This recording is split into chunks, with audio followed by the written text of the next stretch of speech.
Buenas noches. Qué bueno ver toda esa gente cerca de la calle. Eso les tocó porque vinieron más tarde. Pero dicen, más vale tarde que nunca. Yo siempre he dicho, más vale nunca tarde. Pero esta noche vamos a tener un tema muy importante. Es un tema un tanto largo, así que ojalá que hayan traído la almohada y la cobija. Porque vamos a tener una mini vigilia. En realidad no se preocupen, no va a ser tan largo. Un poco largo porque es un tema muy abarcante. ¿Están listos para estudiar? Amén. Gloria a Dios. Comencemos con una oración, aunque el pastor oró, siempre acostumbro orar antes del tema. Padre Celestial, pedimos tu compañía esta noche. Es un tema fuerte, pero es un tema muy importante.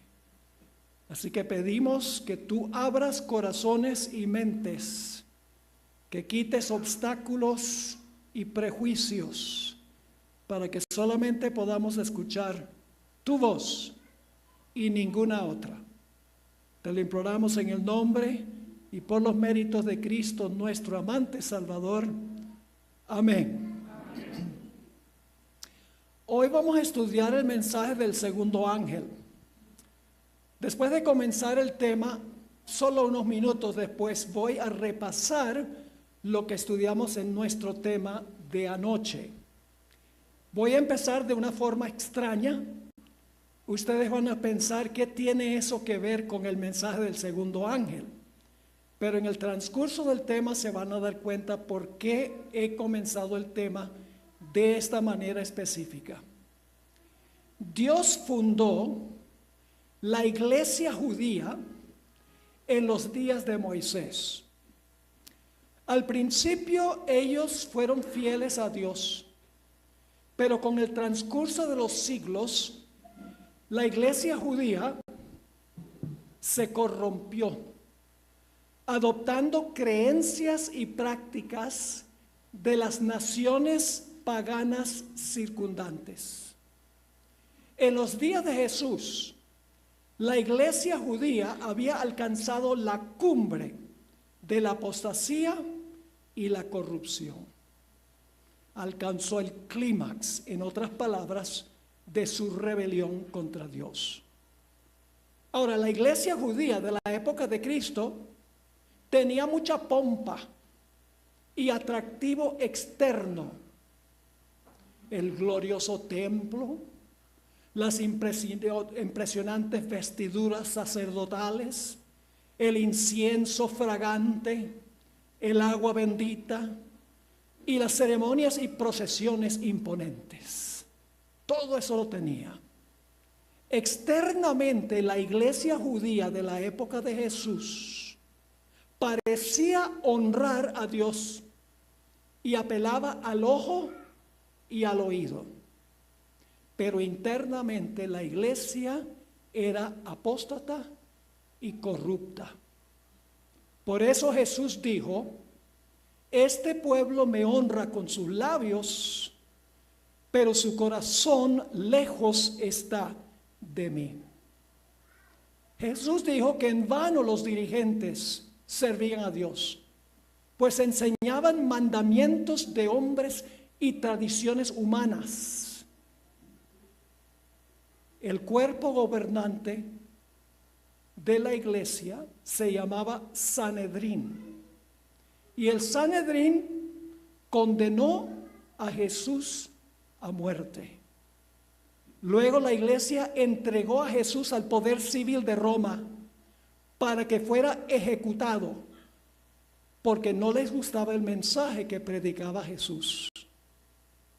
3 años y medio después de la crucifixión de Cristo, el Sanedrín, el cuerpo gobernante de la nación o de la iglesia de Israel, condenó a muerte y apedreó a Esteban, el primer mártir cristiano. Según el libro de Hechos, el capítulo 7, fue con una furia demoníaca porque enseñaba contrario a lo que ellos enseñaban y creían. El libro de los Hechos nos dice que los líderes constantemente, después que Cristo fue al cielo, instigaron al pueblo para que persiguiera a los cristianos, incluyendo a Pablo y a Pedro. El apóstol Pablo en 2 Corintios 11, 24 y 25 dijo que los judíos lo azotaron 5 veces. Una vez lo golpearon con varas y una vez lo apedrearon por haberse unido a la iglesia cristiana. Pero dentro del sistema apóstata se encontraba gente fiel. Los 12 apóstoles eran miembros de la iglesia judía apóstata. José de Arimatea, miembro del Sanedrín, que costeó la sepultura de Jesús, era fiel.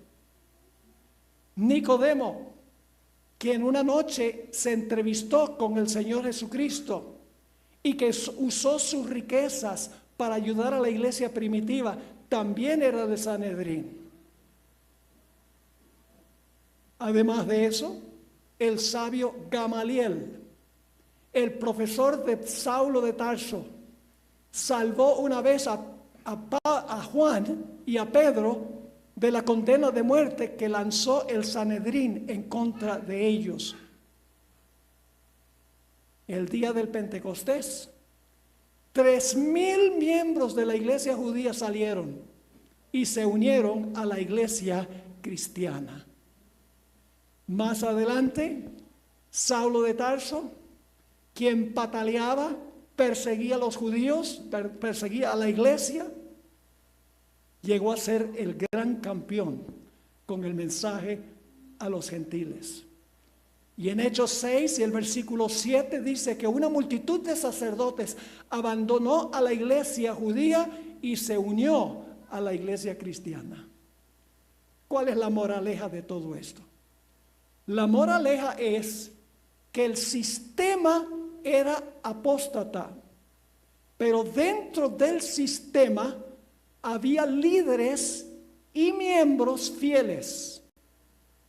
Y cuando conocieron la verdad, salieron del sistema apóstata y se unieron a la naciente iglesia cristiana. Esa es la historia con que quería empezar esta noche, y hay una razón. Y es que esta historia se repite con un sistema que existe en el mundo hoy. Si hay alguien que hoy pertenece a ese sistema, no se sienta aludido, porque no estoy hablando de usted. Estoy hablando del sistema y de muchos de los líderes en el sistema. No estoy hablando de los que conocen al Señor, no saben toda la verdad, pero sirven al Señor lo mejor que pueden.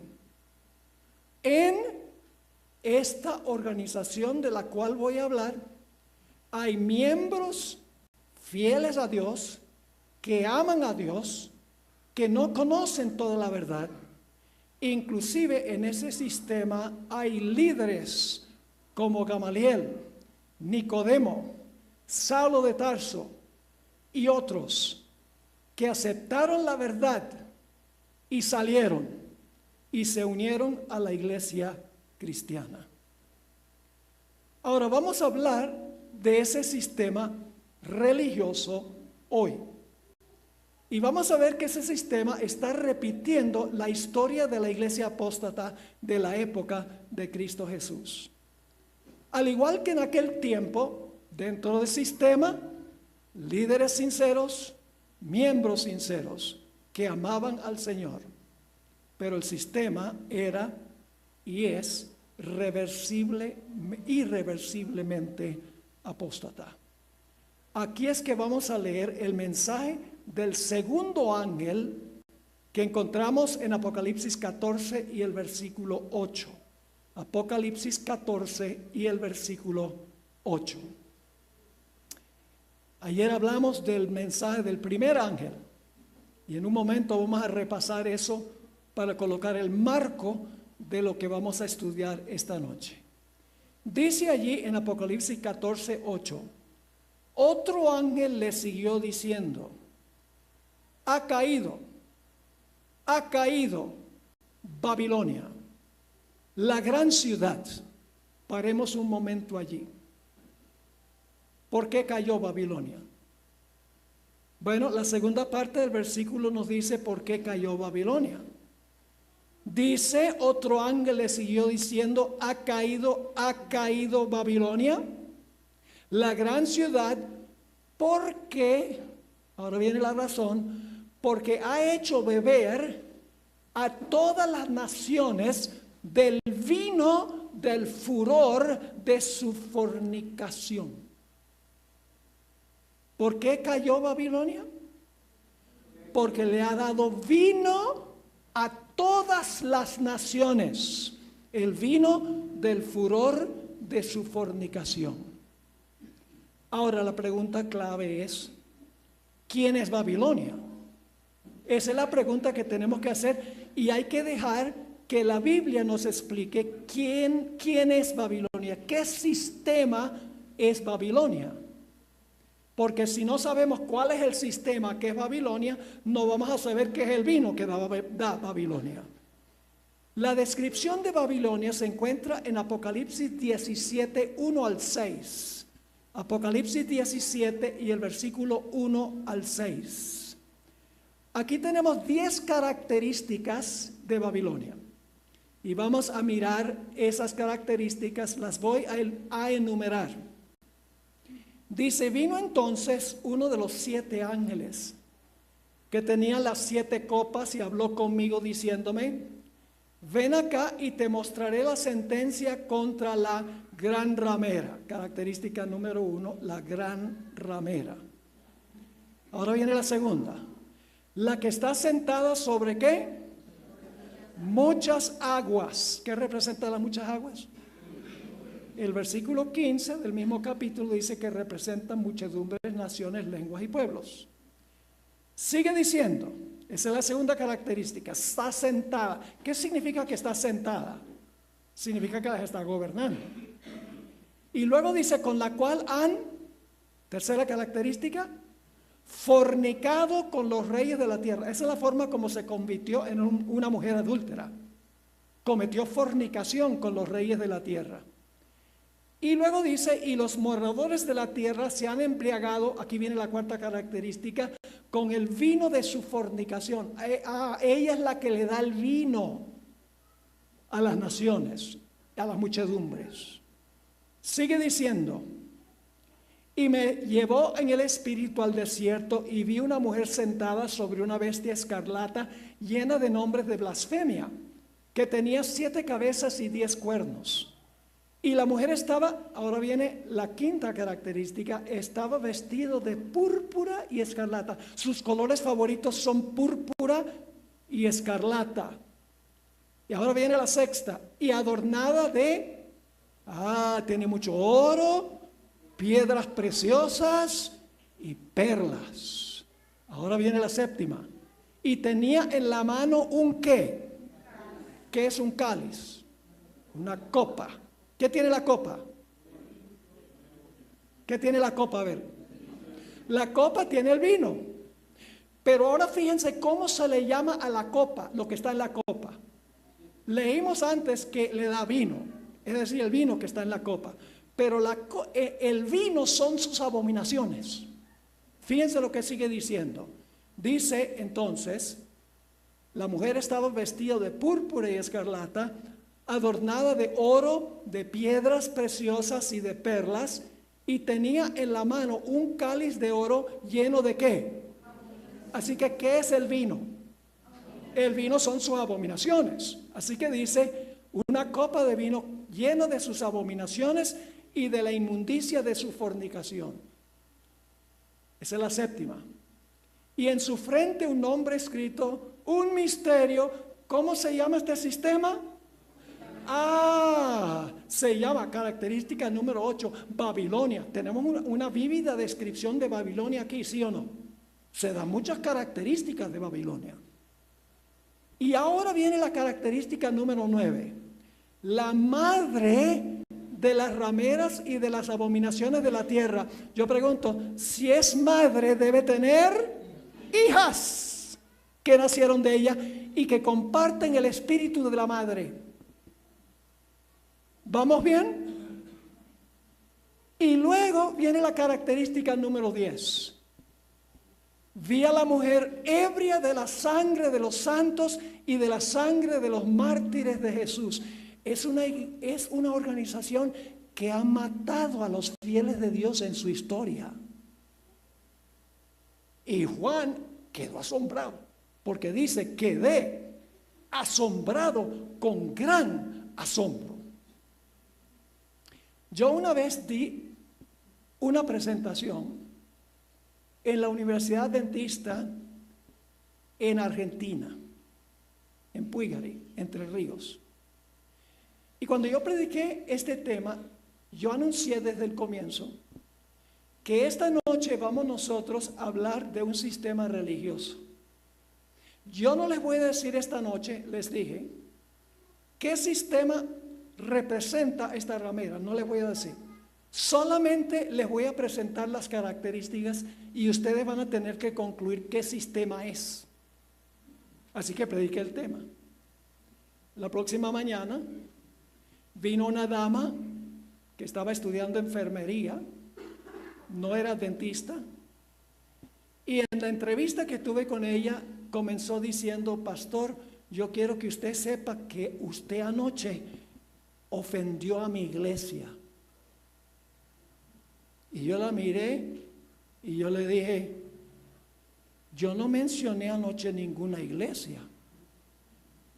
Y me dijo, pero las características indicaban claramente de qué sistema estaba hablando.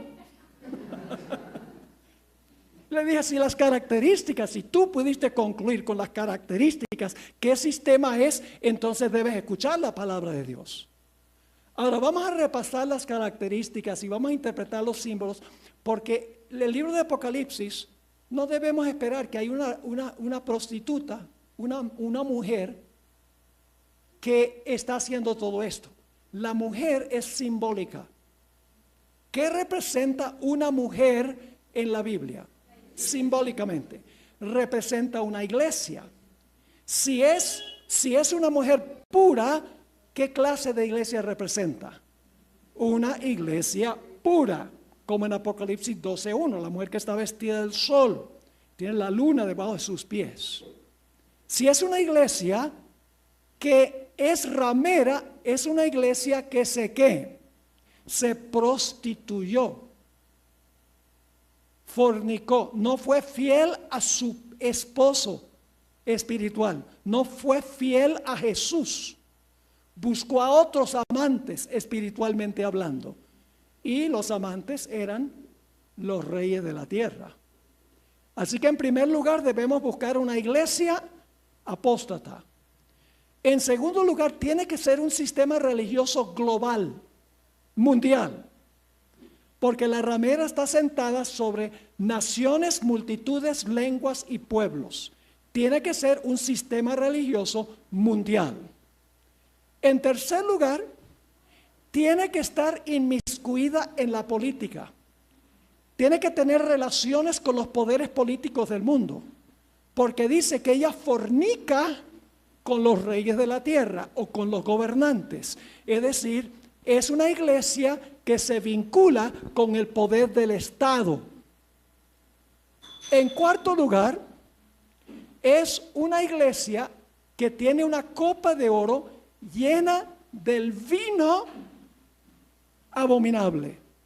Y vamos a encontrar en nuestro estudio, y lo voy a comprar abundantemente de la Biblia, que las abominaciones son sus doctrinas y sus prácticas contrarias a la palabra de Dios. Ese es el vino o las abominaciones. Además de eso, encontramos, como les mencioné, que el vino no es jugo de uva, porque el vino emborracha. Es decir, este vino son doctrinas falsas que aturden las mentes de la gente, emborrachan la mente de la gente espiritualmente para que sea difícil que puedan comprender la verdad. Además, esta iglesia, sus colores predilectos tienen que ser púrpura y escarlata. Además, debe ser una iglesia que tiene mucha ostentación, porque está adornada de oro, piedras preciosas y perlas.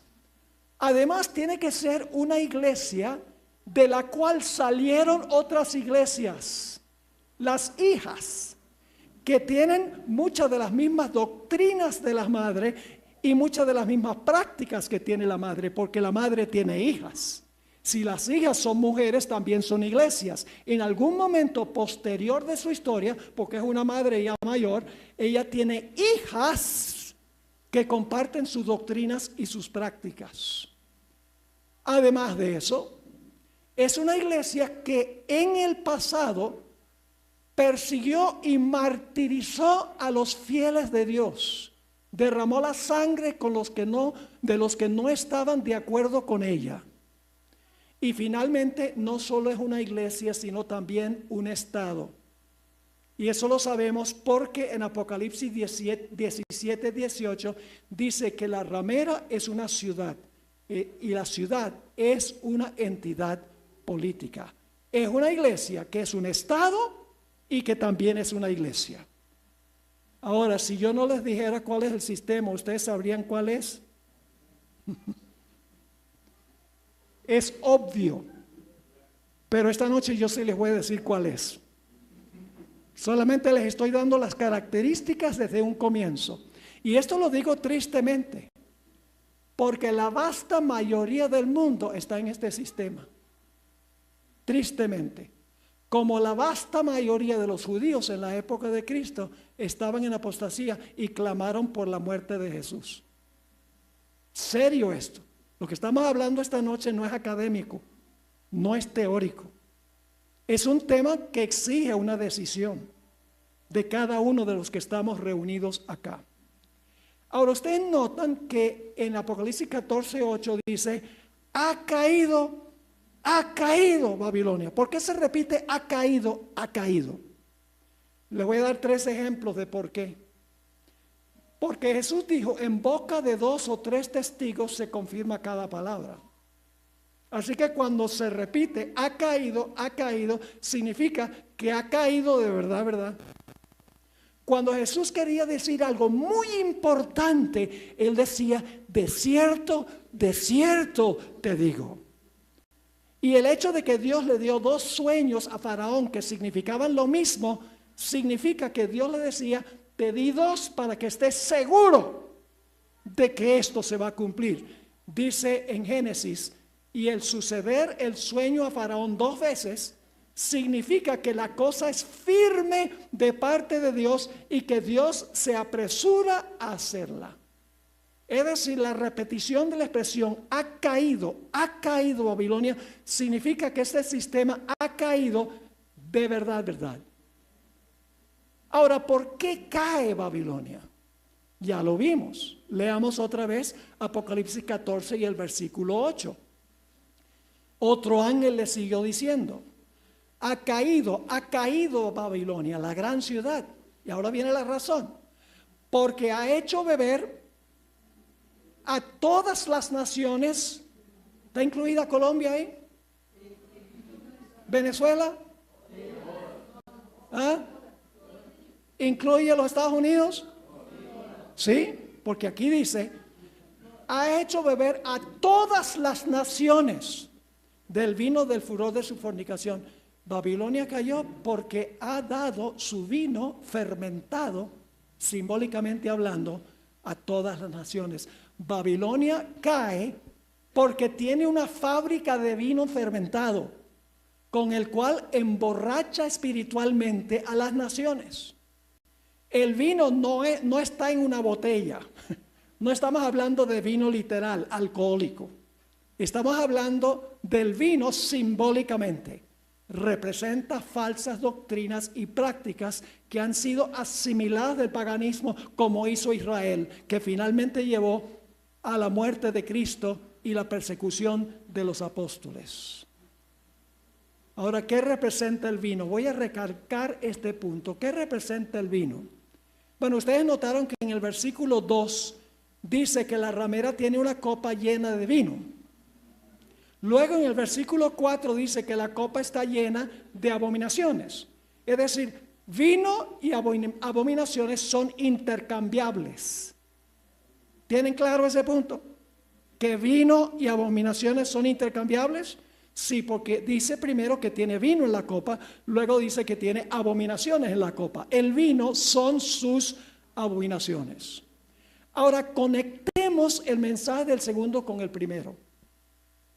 Porque los tres mensajes tienen un orden. Porque dice, vi un ángel volar por el medio del cielo. Ese es el primero. Luego dice, otro le siguió diciendo. Y luego dice, luego uno tercero. No podemos empezar a predicar el mensaje del tercer ángel y luego trabajar hacia atrás terminando con el primero. El mensaje del primer ángel lo estudiamos ayer. Para comprender el mensaje del segundo ángel, necesitamos entender que el mensaje del segundo ángel nos va a decir que la razón por la cual Babilonia cayó es porque rechazó el mensaje del primer ángel.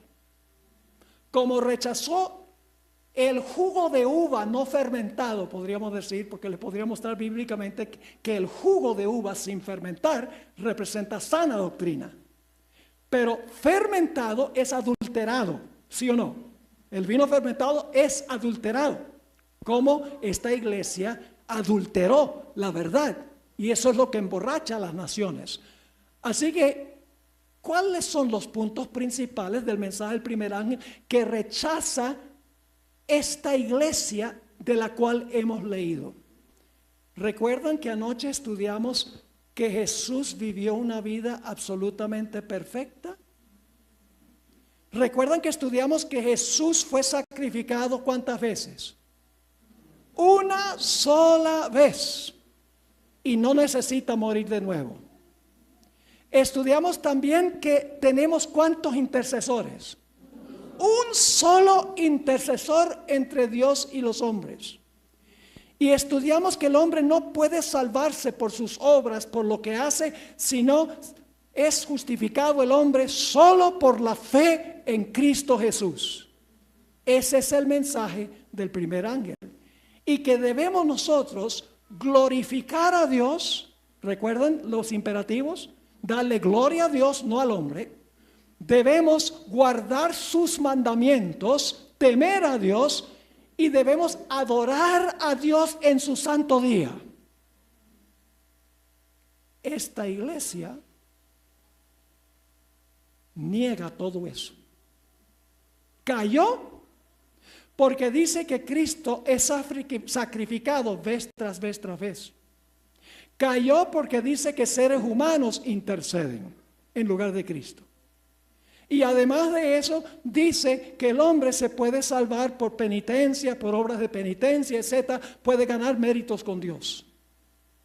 ¿Me están entendiendo lo que estoy diciendo? El rechazo del mensaje del primer ángel es lo que lleva a la caída de Babilonia en el mensaje del segundo ángel. Ahora queremos preguntarnos, ¿qué es el vino? Bueno, vamos a ver qué representa el vino. Ya sabemos que el vino representa sus abominaciones, ¿sí o no? ¿Está claro eso? Que el vino de esta iglesia, que también es un poder civil, podemos entender que es una iglesia. ¿Podemos entender eso? Claro que sí. Ahora, ¿qué es el vino?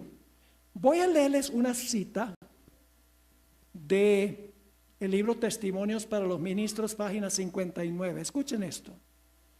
Las denominaciones religiosas caídas son Babilonia. ¿Qué es Babilonia? Las denominaciones religiosas caídas son Babilonia. Babilonia ha estado promoviendo doctrinas venenosas, el vino del error. Este vino de error se compone de falsas doctrinas, tales como la inmortalidad natural del alma, el tormento eterno de los malos, es decir, la idea de que la gente impía se va a quemar eternamente en el infierno, la negación de la preexistencia de Cristo antes de su nacimiento en Belén y el defender y exaltar el primer día de la semana por encima del día santo de Dios. Es decir, ella menciona 3 doctrinas falsas: la inmortalidad del alma. En segundo lugar, ella menciona a defender el falso día de reposo.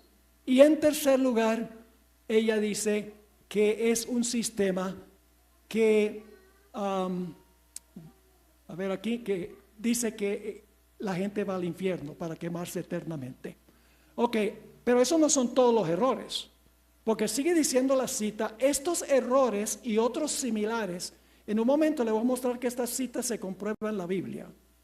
Estos errores y otros similares, es decir, el vino no son solamente esas características, hay otras prácticas falsas y doctrinas falsas. Así que dice, estos errores y otros similares son presentados al mundo por las diversas iglesias, y así se cumple el pasaje que dice, porque todas las gentes han bebido del vino del furor de su fornicación. Un furor es lo que producen falsas doctrinas. Y cuando los reyes y presidentes beben este vino del furor de su fornicación, resultan movidos por la ira contra aquellos que no estarán de acuerdo con las herejías falsas y satánicas que exaltan el descanso espurio e inducen a los hombres a pisotear el monumento conmemorativo de Dios. Por eso se llama el vino del furor, porque los que no están dispuestos de beber el vino causa que se llenen de furor en contra de ellos. Ahora ustedes dicen, bueno, eso es lo que dice el libro Testimonios para los Ministros, pero ¿será que eso se puede comprobar en la Biblia?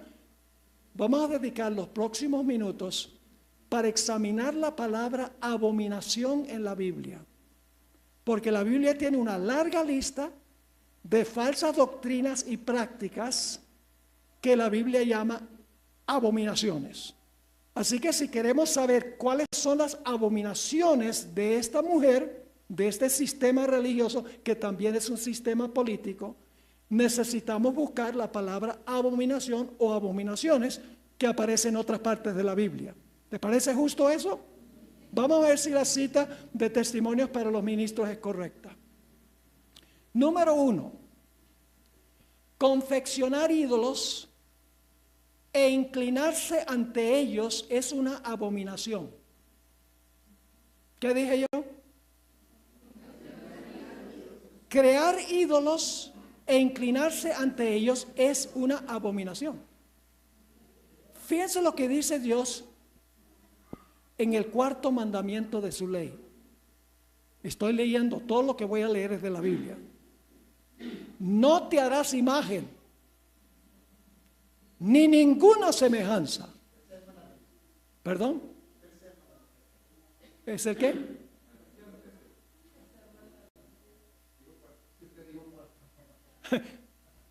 Bueno, perdón, es el segundo. Dice, no te harás imagen, ni ninguna semejanza de lo que esté arriba en el cielo, ni abajo en la tierra, ni en las aguas debajo de la tierra. No te inclinarás a ellas ni las honrarás. Yo pregunto, ¿hacer imágenes e inclinarse ante ellas está prohibido por Dios? Sí está prohibido por Dios. ¿Y saben lo que es interesante? Si ustedes buscan en los catecismos, van a encontrar que en el catecismo este mandamiento desaparece. Por eso en la iglesia romana tienen que dividir el 10º mandamiento en 2 partes para terminar con 10. Que la iglesia romana dice, no, el segundo mandamiento es parte del primero, pero solamente enfatizan el no tendrás dioses ajenos delante de mí. Y lo de las imágenes en el catecismo no está. Interesante. ¿Por qué razón no está? Porque la iglesia romana está llena de ídolos ante los cuales la gente se inclina. Ahora ustedes dicen, bueno, pero ahí no dice que es abominación. Vamos a Deuteronomio 7:25. Deuteronomio 7 y el versículo 25. Cuando Israel iba a entrar a Canaán, dice Dios a su pueblo lo siguiente: las esculturas de su Dios, de sus dioses quemarás en el fuego. No codiciarás plata ni oro de ellas para tomarlo para ti, para que no tropieces en ello, pues es que abominación a Jehová tu Dios. Vamos a Deuteronomio 27, 14 y 15. Deuteronomio 27, 14 y 15. Palabras fuertes. Ahora yo sé que si hay personas aquí que en realidad pertenecen a este sistema, no conocen esto, este mensaje es fuerte. Y para mí yo no lo puedo entender cómo se sienten, porque yo nunca he pertenecido a esa iglesia. Pero les pido que por favor abran su mente, abran sus oídos para oír toda la evidencia y luego entonces tomen una decisión. Noten lo que dice Deuteronomio 27, 14 y 15. Y hablarán a los levitas, que eran los sacerdotes en ese tiempo, y dirán a todo varón de Israel en alta voz: maldito el hombre que hiciere escultura o imagen de fundición. Y luego, ¿qué dice? Abominación a Jehová, obra de mano de artífice, y la pusiere en oculto. Y todo el pueblo responderá y dirá: amén. ¿Saben qué más es abominación? Las prácticas ocultistas. Particularmente el intento de comunicarse con los muertos. La Biblia prohíbe eso. Porque la Biblia dice que los vivos saben que han de morir, mas los muertos nada saben.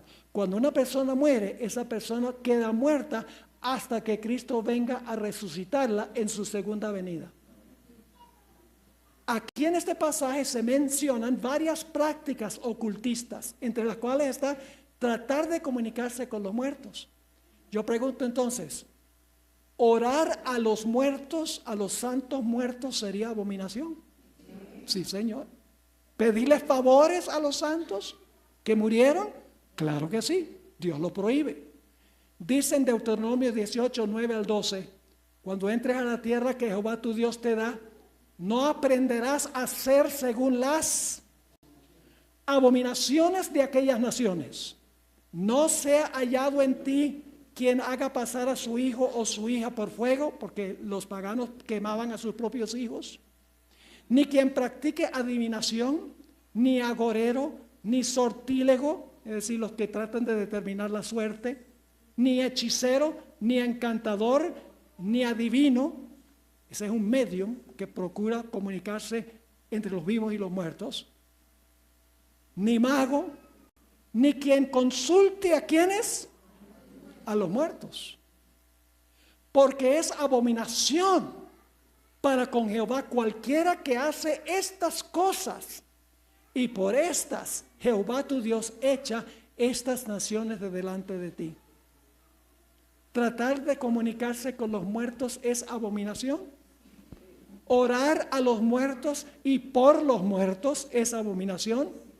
¿Cómo no? Fíjense qué más es abominación. Abominación es decir que no necesitamos guardar la ley, porque fue clavada en la cruz, porque no estamos bajo la ley sino bajo la gracia.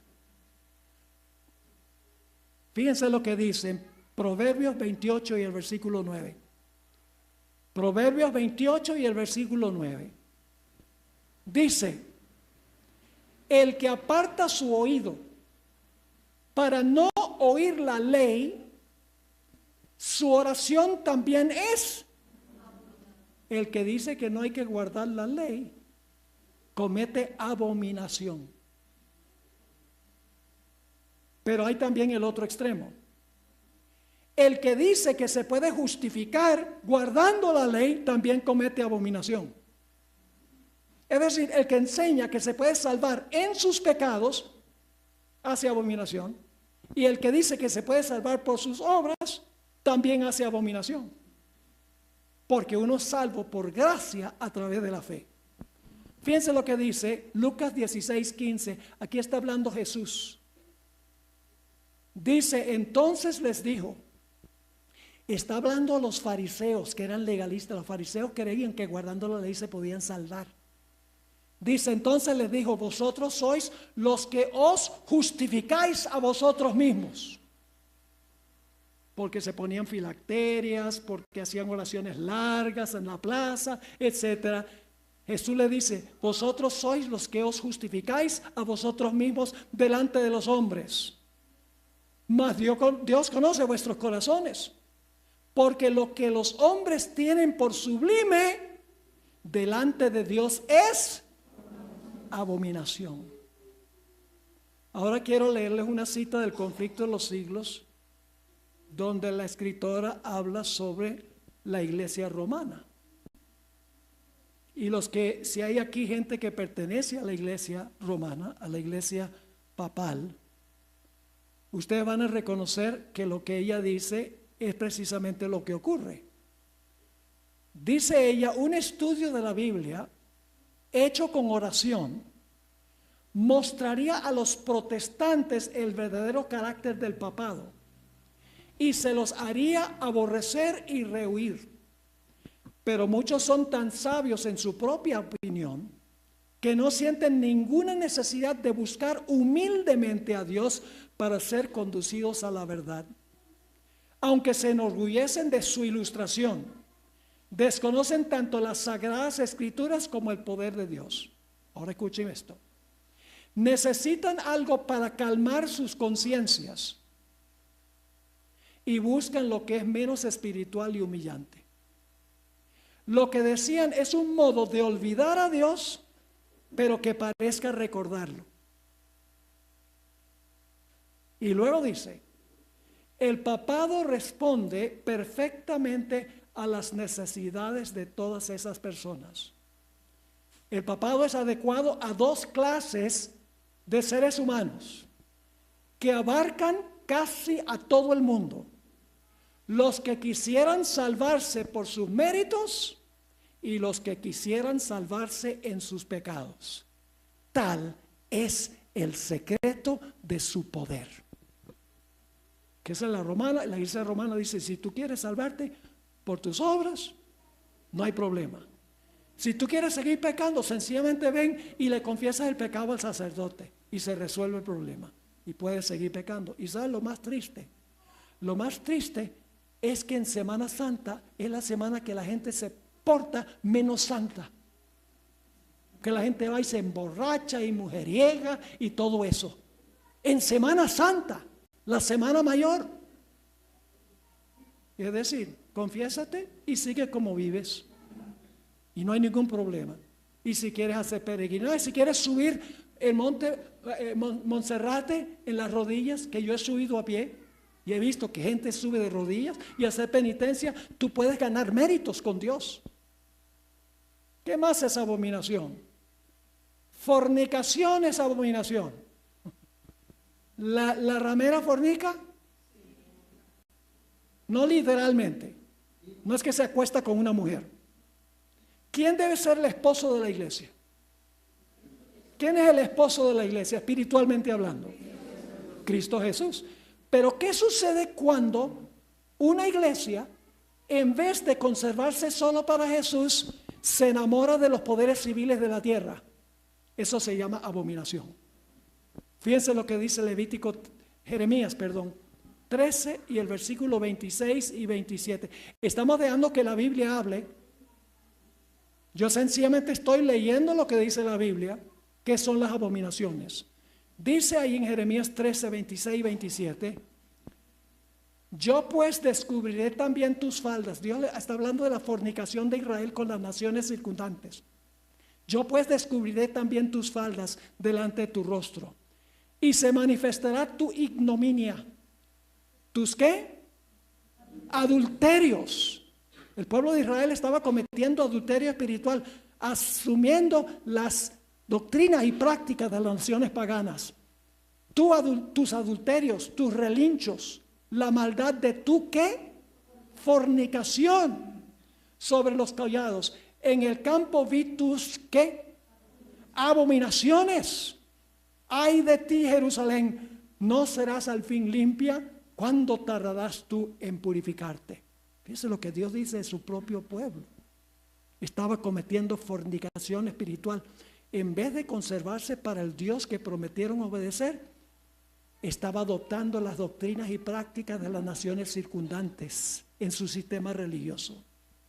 ¿Saben qué más es abominación? Derramar sangre inocente. Perseguir a los inocentes. Vamos a leer Ezequiel 22:2. Ezequiel 22 y el versículo 2. Aquí Dios le dice al profeta Ezequiel: tú, hijo de hombre, no juzgarás tú a la ciudad. Aquí está hablando de la ciudad donde estaba el pueblo que profesaba servir a Dios. No está hablando a los paganos. Está hablando a la iglesia del Antiguo Testamento que profesaba ser fiel a Dios. Así que dice: tú, hijo del hombre, no juzgarás tú a la ciudad derramadora de sangre, y le mostrarás todas sus ¿qué?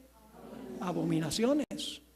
Noten Proverbios 17:15. Estoy leyendo mucha Biblia para que ustedes no piensen que yo soy el que estoy diciendo por autoridad mía. Estamos dejando que la Biblia defina qué es abominación. Proverbios 15. El que justifica al impío y el que condena al justo, ambos son igualmente ¿qué? Abominación a Jehová. Yo pregunto, ¿la iglesia romana persiguió inmisericordiamente a los fieles de Dios durante la Edad Media, durante las edades oscuras, sí o no? Ustedes saben que sí, la misma iglesia romana dice: nosotros perseguimos a los que no estaban de acuerdo con nuestras doctrinas y prácticas. Yo pregunto, ¿el vino que tenía levantó un furor en contra de los que no querían beber el vino? ¿Ven? Nota lo que dice Proverbios 6, 16 al 19. Proverbios 6, versículos 16 al 19.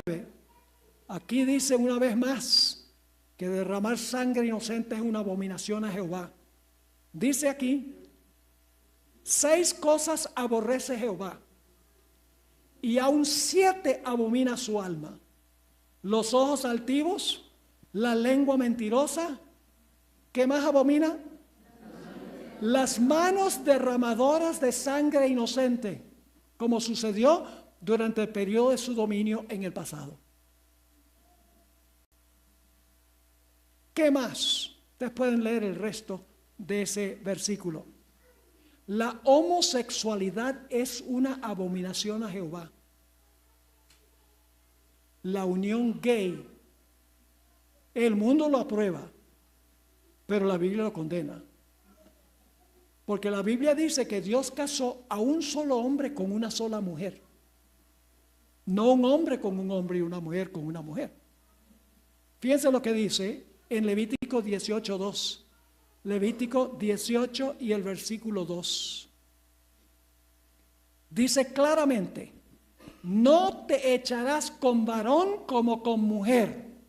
Es abominación. ¿Está claro?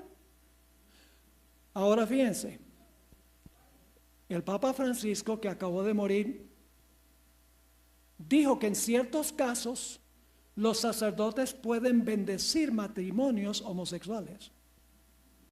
La iglesia romana ha tenido, ustedes saben esto, serios problemas con demandas multimillonarias por abuso sexual por parte de sacerdotes con niños. Y Romanos 1:32 dice que no solo es culpable el que practica la homosexualidad, sino también el que consiente con los que lo practican. ¿Estamos bien? ¿Vamos bien o no?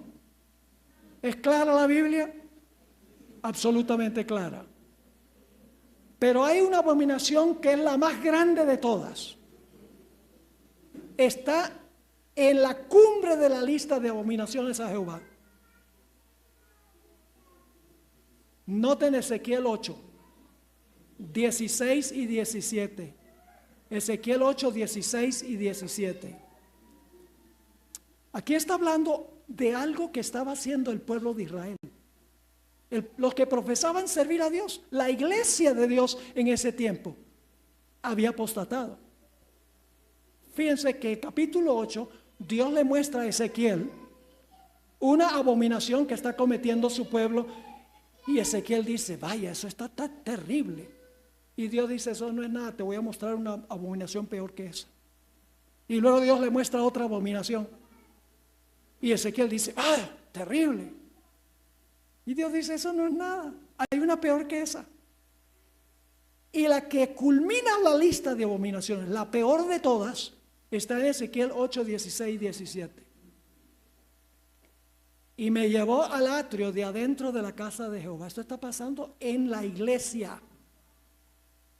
Y he aquí junto a la entrada del templo de Jehová, entre la entrada y el altar, como 25 varones que son los líderes espirituales, sus espaldas vueltas al templo de Jehová y sus rostros hacia el oriente, y adoraban al sol postrándose al oriente.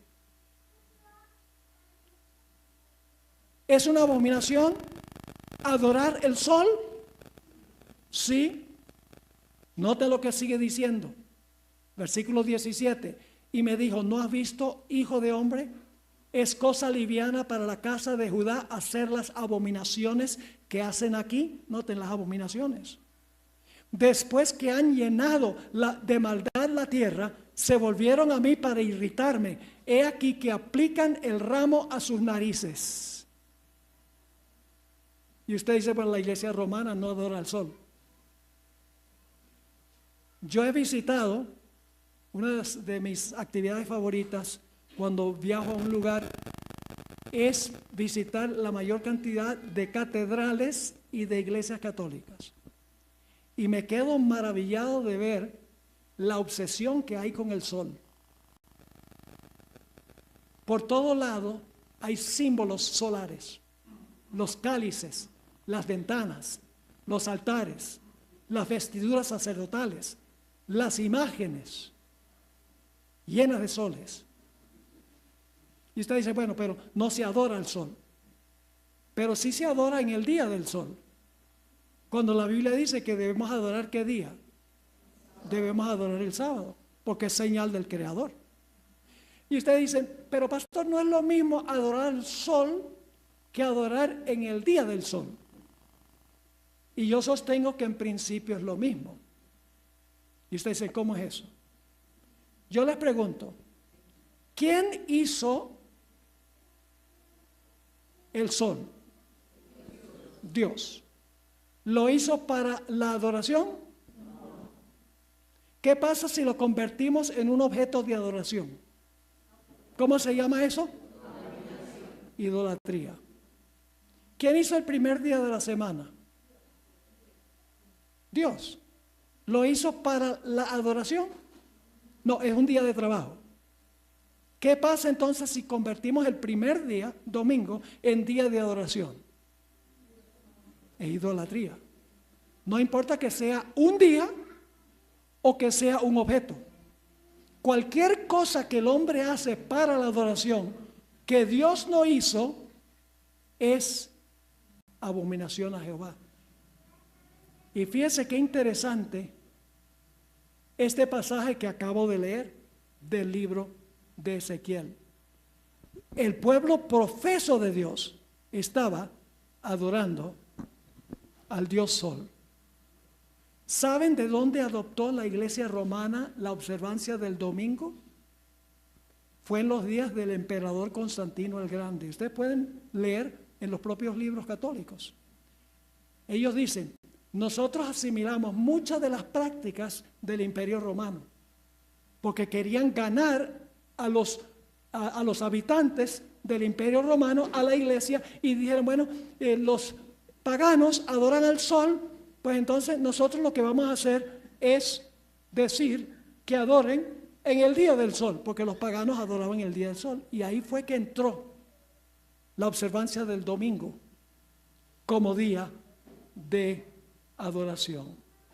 Quiero leerles otra cita del Conflicto de los Siglos, página 439 y 440. Dice ella, cuando se levantan maestros verdaderos para explicar la palabra de Dios, se levantan también hombres de saber, ministros que profesan comprender las Sagradas Escrituras, para denunciar la sana doctrina como si fuera herejía, alejando así a los que buscan la verdad. Si el mundo no estuviese fatalmente embriagado con el vino de Babilonia, multitudes se convencerían y se convertirían por medio del conocimiento de las verdades claras y penetrantes de la palabra de Dios. Pero la fe religiosa aparece tan confusa y discordante que el pueblo no sabe qué creer ni qué aceptar como la verdad.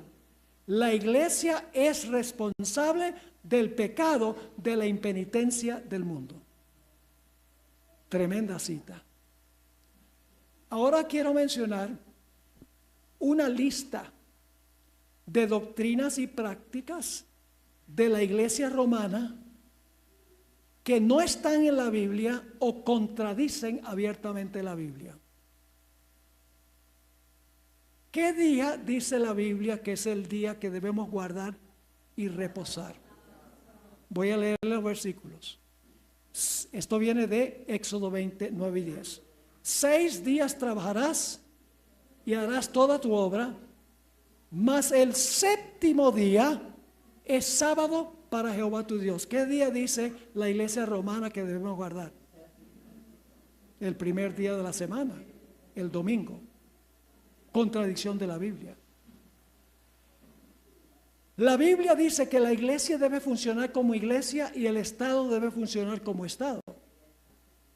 Los apóstoles nunca apelaron al gobierno para que el gobierno los ayudara en la evangelización. Jesús dijo, mi reino no es de este mundo. Jesús dijo, da a César lo que es de César y a Dios lo que es de Dios. Lo que es de Dios es la iglesia y lo que es a César es el poder civil.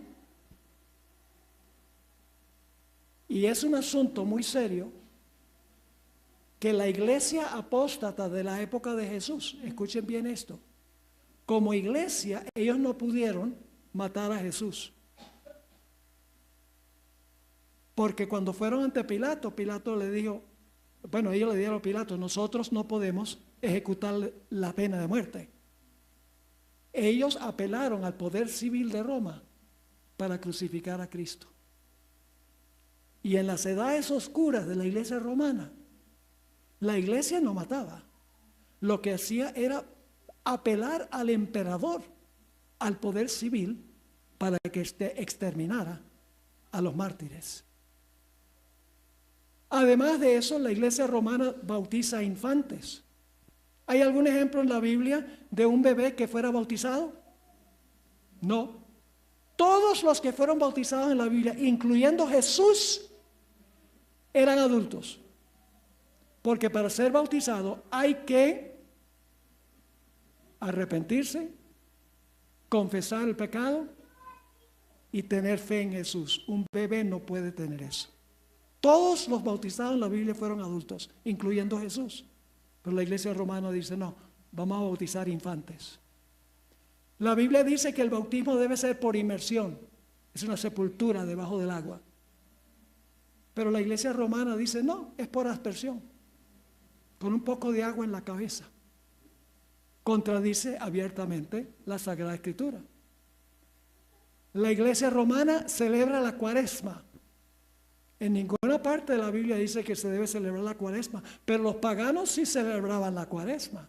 Entró directamente a la iglesia romana del paganismo en los días de Constantino. La beatificación y la canonización de los santos, completamente ausente de la Biblia. La oración a los santos difuntos. La Biblia dice que los muertos nada saben y prohíbe comunicarse con los muertos. Entonces, ¿cómo podemos orar a los santos difuntos? Las oraciones por los difuntos. La Biblia enseña en Hebreos 9:27 que cuando una persona muere, su caso queda cerrado. Ya después de eso no hay salvación. Por más que la familia ore, ese individuo determinó su caso cuando murió. Es necesario que el hombre muera una vez y luego el juicio, dice en Hebreos 9:27. Fíjense qué interesante, la iglesia romana enciende velas, que es una práctica que hacía Israel en el Antiguo Testamento. Quema incienso, que también se hacía en el Antiguo Testamento. Rocía agua bendita, que también se hacía en el Antiguo Testamento. Que usa vestiduras sacerdotales, también en el Antiguo Testamento. Es decir, continúa prácticas del Antiguo Testamento que la Biblia nunca manda en el Nuevo Testamento, pero al mismo tiempo, cuando la Biblia dice explícitamente guarda el sábado, dice eso no. La confesión auricular a un sacerdote humano, confesionario. La Biblia dice que ¿cuántos mediadores tenemos? Un mediador entre Dios y el hombre, Jesucristo hombre. Ningún hombre puede abogar por una persona, porque vimos en nuestro estudio de ayer que para que un individuo interceda ante Dios por nosotros, tiene que ser sin pecado, tiene que ser Dios y tiene que ser hombre. Un mero ser humano no puede perdonar los pecados de los seres humanos. El sacrificio de la misa. La iglesia romana enseña que en cada misa Cristo es sacrificado de nuevo. Cuando la persona se come la hostia y el sacerdote dice, o que es corpus meum, ya esa hostia no es una hostia, sino que es la carne de Cristo, y que el jugo o el vino que toma el sacerdote, en realidad ya no es vino, sino que es la sangre de Jesús. Es decir, en cada misa se sacrifica a Cristo de nuevo. Pero en el libro de Hebreos dice, 10:12, pero Cristo, habiendo ofrecido una vez para siempre un solo sacrificio por los pecados, se ha sentado a la diestra de Dios. Eso es lo que dice la Biblia. Ahora fíjense, el hacer imágenes e inclinarse ante las imágenes, el segundo mandamiento prohíbe esa práctica. La iglesia romana está llena de imágenes. La práctica de persinarse no aparece en ninguna parte de la Biblia. La Biblia dice que nosotros debemos tomar la cruz y debemos cargar la cruz, no literalmente, pero nunca dice que debemos persinarse. El rosario, en ninguna parte dice que debemos orar usando un rosario, donde se reza a María, Ave María, Madre de Dios, ruega por nosotros pecadores y ahora y en la hora de nuestra muerte. Amén. La Biblia prohíbe esas vanas repeticiones. En Mateo 6:7 dice, y orando, está hablando Jesús, orando, no uséis vanas repeticiones como los gentiles, que piensan que por su palabrería serán oídos. La iglesia romana prohíbe el matrimonio para los sacerdotes, pero el apóstol Pedro, que supuestamente fue el primer papa, era casado porque tenía suegra. El matrimonio para los sacerdotes no se prohibió sino hasta el año 1077 de la era cristiana. por el Papa Bonifacio VII. El purgatorio. En ninguna parte en la Biblia está el purgatorio. El purgatorio niega la suficiencia del sacrificio de Jesús. Porque si usted tiene que ir al purgatorio para seguir purgando sus pecados, entonces el sacrificio de Cristo no fue suficiente. Los conventos y los monasterios inexistentes en la Biblia. La Inmaculada Concepción de María. La Biblia ni siquiera menciona el nacimiento de María. La asunción de María al cielo. En ninguna parte dice que María ascendió al cielo. Una serie de doctrinas y prácticas que o son contrarias a la Biblia o no se encuentran en la Biblia. Con razón Jesús le dijo a la iglesia apóstata de su época, pues en vano me honran, enseñando como doctrinas mandamientos de hombres. El problema es que la ramera y sus hijas, porque las iglesias protestantes también dicen que es el domingo, también dicen que el infierno arde para siempre, también dice que los muertos no están muertos, que siguen viviendo después de la muerte, etc. Las hijas han adoptado muchas de las doctrinas y prácticas de la madre. La ramera y sus hijas han convertido en alcohólicos a las naciones y están tan adictos que les resulta imposible comprender y aceptar la verdad para este tiempo. El alcohol espiritual aturde sus sensibilidades espirituales. Ustedes saben que es imposible razonar con un borracho,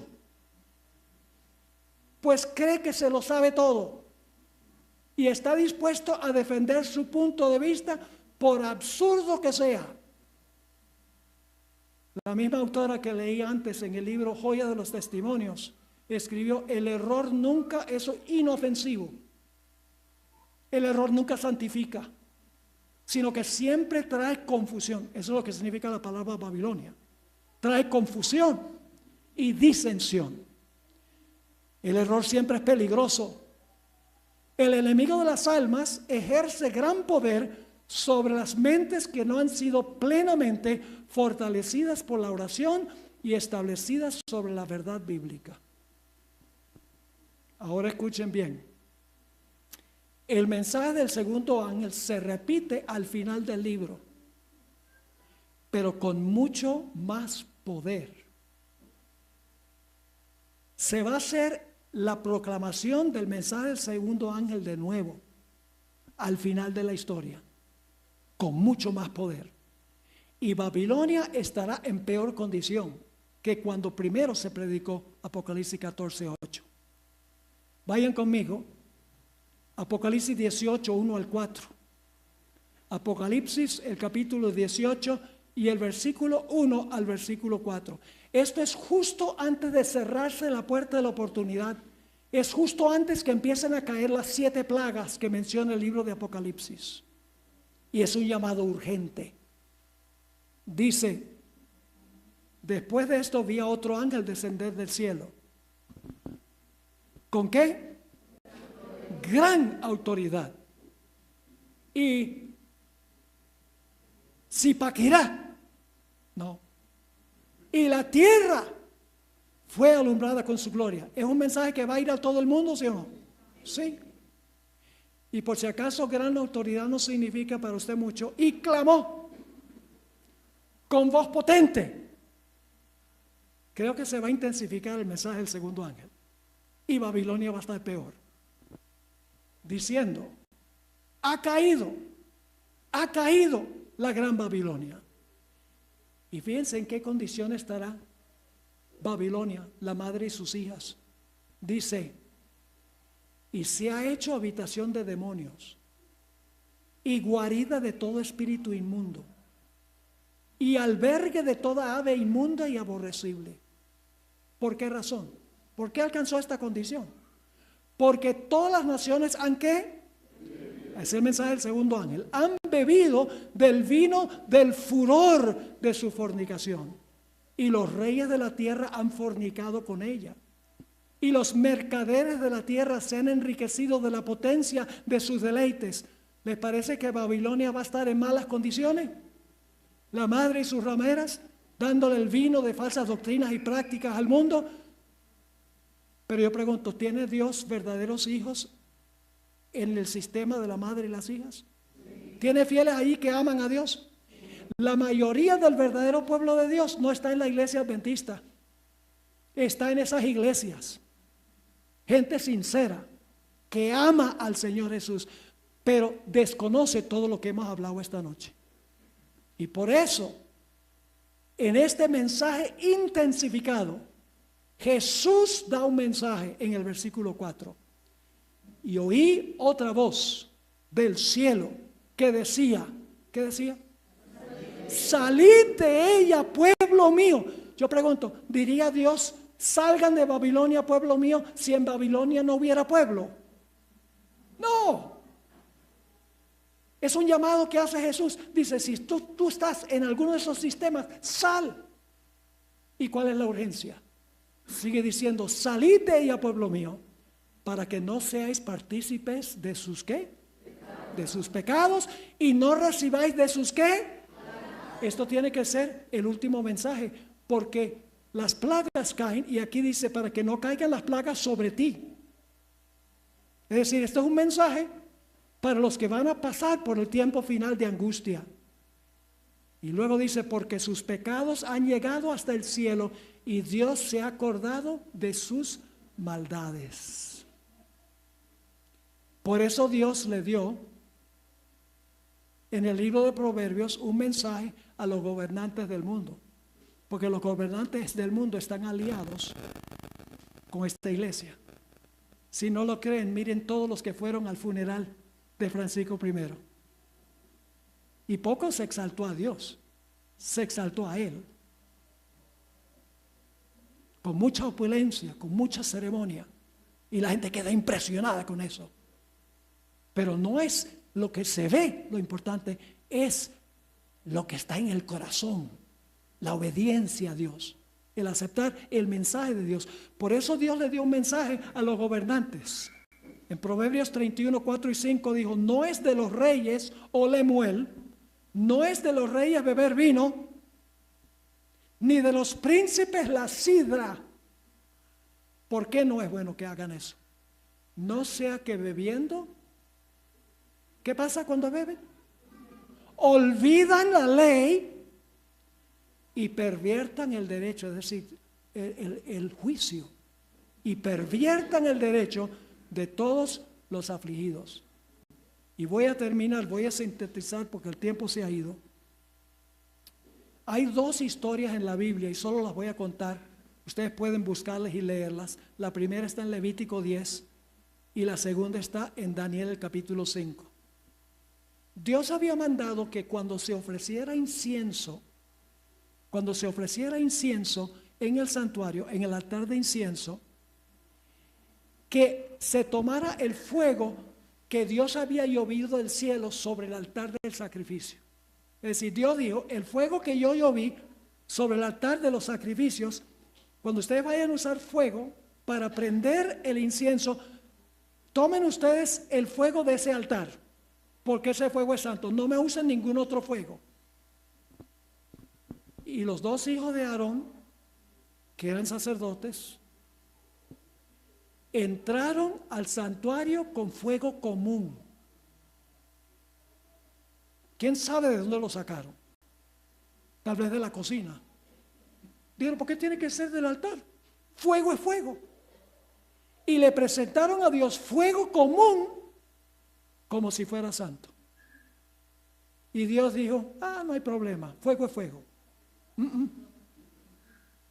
Dios espera que se respete lo que Él ha dicho que es santo. La Biblia dice que salió fuego de la presencia de Dios y consumió a esos dos muchachos, porque ofrecieron fuego común como si fuera santo. En Daniel capítulo 5 tenemos la otra cara de la moneda, y es cuando tomamos algo que es santo y lo tratamos como si fuera común. ¿Recuerdan la historia de Belsasar? Belsasar convocó un gran banquete. Y en Daniel 5:2 dice que bebían vino. Y dice, con el gusto del vino, se entorpeció la mente de Belsasar. Mandó a traer los vasos sagrados del santuario que Nabucodonosor había llevado a Babilonia. Y bebieron vino en una fiesta secular en los vasos santos. ¿Y qué dijo Dios? Eso no importa. No seamos fanáticos. No. Esa misma noche Belsasar pereció.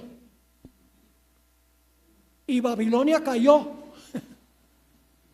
La Babilonia literal del Antiguo Testamento. Ahora hagamos la aplicación de eso y voy a leerles una cita final después de hacer la aplicación de esto. ¿Cómo creen ustedes que se siente Dios cuando se toma un día común de trabajo y se le presenta como santo? ¿O cómo creen ustedes que se siente Dios cuando se toma un día santo y se trata como si fuera común? Si Dios acepta eso, va a tener que pedirle perdón a Nadab y Abiú y a Belsasar. Dios dijo 6 días son seculares para nosotros.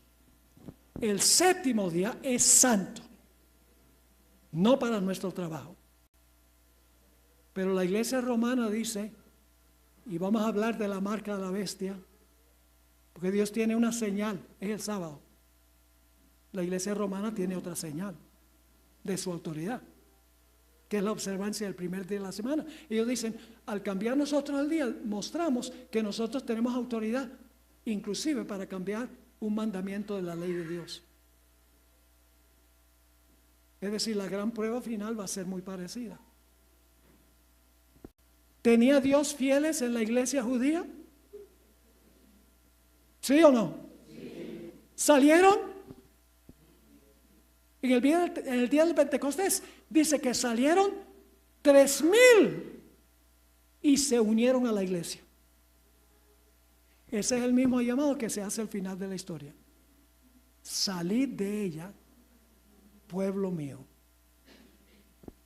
Ahora quiero leerles esta última cita y luego voy a hacer una invitación. Esta cita dice, pero el domingo que se exalta tan universalmente es un sábado espurio, un día común de trabajo. Se acepta en lugar del día que Dios ha bendecido y santificado. Pero el seguro resultado de este curso de acción se deja ver en el castigo que cayó sobre Nadab y Abiú. Dice lo mismo que el pecado de Nadab y Abiú. Dios les había mandado a estos sacerdotes suyos que ofrecieran siempre el fuego que él mismo había encendido y que ardía ante él día y noche.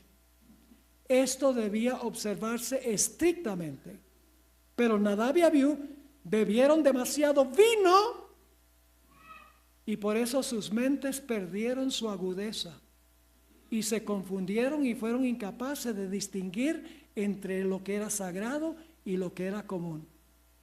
Y saben que después que Nadab y Abiú perecieron por haber tratado lo que era común, lo que era santo, pero lo trataron como común, la Biblia nos dice que de ahí en adelante los sacerdotes nunca debían beber vino ni sidra, para que pudieran distinguir, dice ahí claramente, distinguir de lo santo y lo común, y para poder enseñarle la verdad a los hijos de Israel.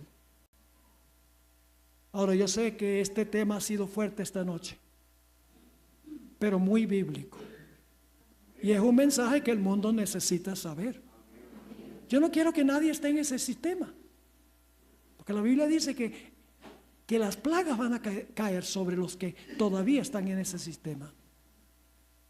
Y por lo tanto yo quiero preguntar en esta noche, ¿hay alguien que ha estado en este sistema que después de haber escuchado el tema de esta noche de la Biblia, está dispuesto a decirle al Señor Jesús, Señor Jesús, yo estoy dispuesto a seguir tus pasos, Yo quiero salir del lugar a donde no se honra a Dios y yo quiero unirme a un sistema que predica la palabra y que practica la palabra tal cual está escrita en la Biblia.